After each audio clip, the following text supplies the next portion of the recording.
بابا، یعنی اس قسم کی جو فوٹوز یا اپنے بیوی کی تصویر یا اپنے شوہر کی تصویر، اس طرح کی جو چیزیں ہیں ان کو نکال کے باہر کر دیں، اس لیے کہ اللہ کے رسول صلی اللہ علیہ وسلم نے فرمایا ہے جس گھر کے اندر تصویریں ہوتی ہیں اس گھر کے اندر فرشتے داخل نہیں ہوتے ہیں۔ تو آپ اس گھر کو ایمانی فضا کے لیے ایمانی فضا تیار کریں گھر کی، تاکہ فرشتوں کے داخل ہونے کا راستہ کھل جائے، فرشتے اس گھر کے اندر داخل ہونے لگے۔ اور ظاہر ہے جب فرشتے آئیں گے تو جب پانی آ گیا تو تیمم آٹومیٹک ختم ہو جائے گا، جب فرشتے آئیں گے تو شیطان کہاں رہیں گے بھائی، شیطان کو بھاگنا ہی بھاگنا ہے، ہاں، تو فرشتے آنا شروع ہو جائیں، نمبر ایک۔ نمبر دو، مریض کے جسم کے اوپر اگر تعویذ، گنڈے پلیتے یا امام ضامن وغیرہ یا اس قسم کی کوئی چیز، دھاگے، کڑے، چھلے، بال اول یا اس قسم کے جو بندھے ودے ہیں، ان تمام سب کو نوچ ناچ کے اس کو دریا بورڈ کر دیں، دریا میں ڈال دیں، جلا دیں، پھینک دیں، ٹھیک ہے۔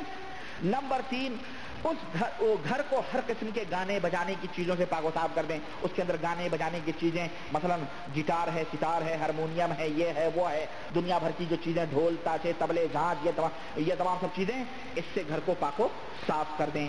نمبر چار، اس گھر کو اس طرح بنائیں کہ اس گھر میں شرعی طور پر کوئی مخالفت نہ ہوتی ہو، مثلا اگر کوئی شخص سونے کا زیور وغیرہ پہنا ہوا ہے، آدمی ہے، مرد ہے، سونے کا زیور وغیرہ پہنتا ہے، تو اس کو کہا جائے بھائی کہ یہ شرعی طور پر مخالفت ہے شریعت کی، سونے کے زیور مرد کے لیے حرام ہے، اس لیے آپ اس کو اتار دیں۔ عورت بے پردہ نکل رہی ہے، لڑکیاں، عورتیں گھر میں سب بے پردہ ہیں، انہیں پردے کی تعلیم دی جائے اور کہا جائے آج کے بعد سے توبہ کرو کہ کسی غیر محرم کے سامنے بے پردہ نہیں ہوں گی۔ تو اس طرح سے مکمل طور پر گھر کو جو ہے پاک و صاف کیا جائے۔ نمبر 5، علاج کرنے سے پہلے مریض اور اس کے گھر والوں کو جمع کیا جائے اور عقیدہ توحید کی ان کو دعوت دی جائے۔ اب آپ سوچیں یہ اتنا لمبا چوڑا جب آپ کریں گے نا تو میں سمجھتا ہوں گھر تو آٹومیٹک الحمدللہ صحیح ہو جائے گا۔ اسی لیے لوگ دور بھاگتے ہیں ایسے علاج کرنے سے اور پھر انہی شیطانی چکروں میں پھنستے ہیں۔ یعنی اس گھر کے اندر اب توحید سمجھائی جائے، شرک بتایا جائے، بدعت بتایا جائے، تاکہ گھر والوں کا تعلق قبروں سے، استھانوں سے، چلوں سے، تازیوں سے، تعویذوں سے، گنڈوں سے، چھلوں سے، کڑوں سے، بالوں سے اور درگاہوں سے، مداروں سے اور شدوں سے، علموں سے، ان تمام سے ہٹ کر کے، پیروں سے، مرشدوں سے، ان سے تعلق ختم ہو کر کے اللہ وحدہ لا شریک سے ان گھر والوں کا تعلق جڑ جائے۔ کیونکہ جس گھر کے اندر شرک کیا جاتا ہو یا جس گھر کے لوگ مشرک ہوں، اس سے ان لوگوں کا اللہ سے تعلق نہیں ہوتا ہے، سمجھ گئے؟ تو مکمل طور پر انہیں توحید کی بات بتائی جائے، بدعات کی بات بتائی جائے، شرک کی بات بتائی جائے، تو تاکہ ان لوگوں کا تعلق اللہ تعالیٰ سے جڑ جائے۔ نمبر 6، مریض کی اب تشخیص کریں۔ یہ تمام کرنے کے بعد میں مریض کی تشخیص کریں۔ تشخیص مطلب یعنی باقاعدہ اس کو انگلش میں کیا کہتے ہیں، یعنی اس کو مریض کے حالات معلوم کریں۔ مریض تشخیص کرنا یعنی مریض کے سلسلے میں کچھ سوالات کریں، مثلا مریض سے پوچھیں کہ تم اپنی بیوی کو یہ بتلاؤ کہ کبھی بدصورت یا بدشکل دیکھتے ہو، یعنی تمہاری بیوی کبھی تمہیں بدشکل بدصورت نظر آتی ہے۔ دوسرا سوال یہ کریں کہ کیا تمہارے میاں اور بیوی کے درمیان معمولی باتوں کے اوپر جھگڑے ہو جاتے ہیں، لڑائیاں ہو جاتی ہیں، اختلافات ہو جاتے ہیں۔ نمبر 3، یہ سوال کریں کیا ایسا ہوتا ہے کہ تم گھر کے باہر رہتے ہو تو خوش ہوتے ہو اور جب گھر کے اندر آتے ہو تو تمہیں قلق اور اضطراب اور تنگ دلی محسوس ہوتی ہے یا کوئی پریشانی محسوس کرتے ہو۔ نمبر 4، چوتھا سوال یہ کریں کہ کیا تم اپنی بیوی سے جمع کرتے وقت، ہم بستری کرتے وقت، اس کے دوران کیا تم گھبراہٹ محسوس کرتے ہو یا اکتاہٹ محسوس کرتے ہو، کیا ایسا ہوتا ہے؟ اسی طرح سے یہ بھی سوال کریں کیا تم نیند میں سے کسی ایک کو کوئی ڈراؤنا نظر آتا ہے، یعنی بیوی سے پوچھیں کہ کیا تجھے نیند یا خواب میں تیرا شوہر ڈراؤنا نظر آتا ہے، اور شوہر سے پوچھیں کیا تیری بیوی خوابوں میں ڈراؤنا نظر آتی ہے یا بے چینی محسوس کرتے ہو، کیا اس طرح کی باتیں ہیں؟ اس طرح کے یہ 5-6 سوالات اس سے کریں۔ اب اگر آپ علاج کر رہے ہیں تو معالج جو علاج کرنے والا ہے اس کو چاہیے کہ ان سوالوں میں سے اگر 2 سوال کے جواب آپ کو مل گئے ایسے جو کہ ہاں مثلاً وہ کہہ رہا ہے کہ ہاں مجھے میری بیوی بدشکل نظر آتی ہے, ہاں میں جب اس سے ہم بستری کرتا ہوں تو مجھے گھبراہٹ یا بے چینی محسوس ہوتی ہے. اگر صرف 2 ہی نشانیاں مل گئیں تو یوں سمجھ لو اس کے اوپر جادو کیا گیا ہے. ان 5-6 سوالوں میں سے 2 کے جواب اگر آپ کے حساب سے مل گئے صحیح تو سمجھ لو اس کے اوپر جادو کیا گیا ہے. اب علاج آپ شروع کر دیں. علاج کرنے سے پہلے آپ وضو کریں اور دوسرے کو بھی وضو کرنے کا حکم دیں.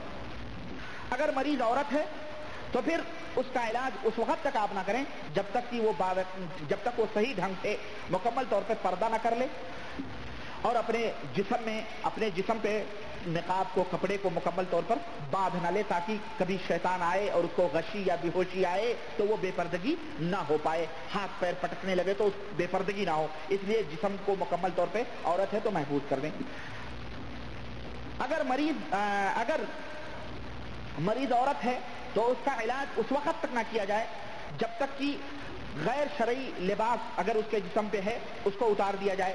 مثلا خوشبو اگر لگائے تو اس کو کہو تم نہا کے آؤ, بے پردہ ہے تو اس کو بولو پردہ کرے. ناخن کے اوپر اگر نیل پالش ہمارے یہاں چلتی ہے نا, نیل پالش یہ غیر قوموں میں تھی, غیر مسلموں میں تھی, اب یہ مسلمان بھی اپنی اپنی عورتوں کو نیل پالش لے جا کے لگواتے ہیں. مہندی چھوڑ کے نیل پالش, اتنے بڑے بڑے ناخن رکھتی ہیں بعض ڈائن عورتیں چڑیلیں, اتنی بڑے بڑے ناخن رکھتے ہیں اور اس پہ کلر پہ کلر نیل پالش لگاتی ہیں. حرام ہے یہ ہوتے ہوئے نماز جائز نہیں ہے.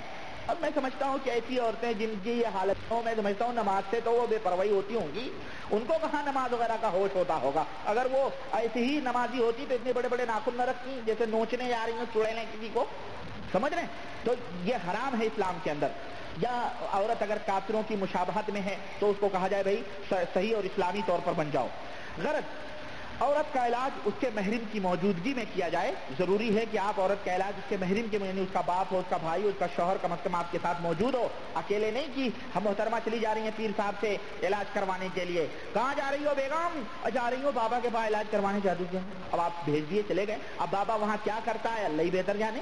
نہیں, اگر آپ شوہر ہیں آپ اس کے ساتھ جائیں, اگر بھائی ہیں آپ اس کے ساتھ جائیں, باپ ہیں تو آپ اس کے ساتھ جائیں. غیر بات یہ نہیں اچھا ٹھیک ہے فلانے پڑوسی کو لے لو, دوست کو, ان کے ساتھ چلی جاؤ. پتہ چلا ایک مصیبت کے بعد جا رہی تھی دوسری مصیبت بھی لگ گئی. ہاں تو حرام ہے اس طرح سے عورت کو غیر مردوں کے ساتھ بھیجنا.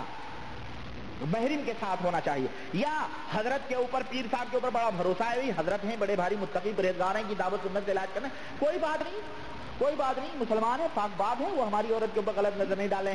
آپ بھیج دیے اس کو, اس کے ساتھ کوئی بات نہیں, جانے دو. بھائی میرے, اللہ کے نبی صلی اللہ علیہ وسلم سے بڑھ کے کوئی متقی اور پرہیزگار نہیں ہو سکتا.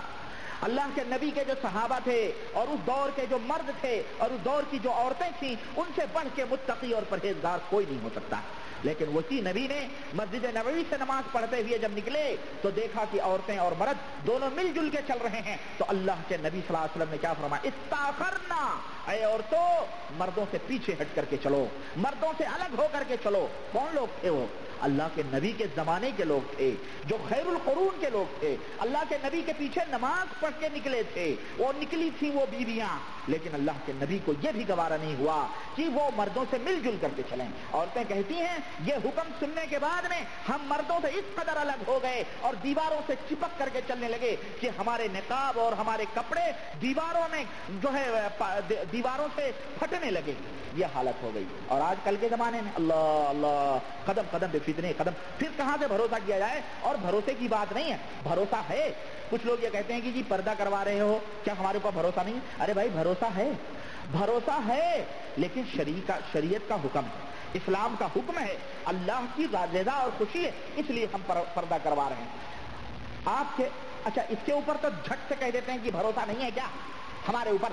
ہماری دوستی اور ہمارے بھائی چارے میں تم رکھنا ڈالو, ہم تمہارے بھائی ہیں. کیا ہے, ہاں بھائی تو ہیں, اس لیے کیا ضرورت ہے پردہ کروانے کی؟ یا ماں باپ بھی لڑ پڑتے ہیں, کیا ہوا چھوٹا ہی بھائی ہے, فلانے بھائی ہے, پردہ کروانے کی کیا ضرورت ہے نا؟ کیا بھروسہ نہیں ہے؟ اس کو بے ایمانی, یہ خود کے دل میں کھوٹ ہے, یہ بے ایمان ہے, اس لیے پردہ کروا رہا ہے. اس طرح کی باتیں کرتے ہیں. ان سے پوچھو, یہ بتلاؤ کہ حکومت جو پولیس کو لگواتی ہے قدم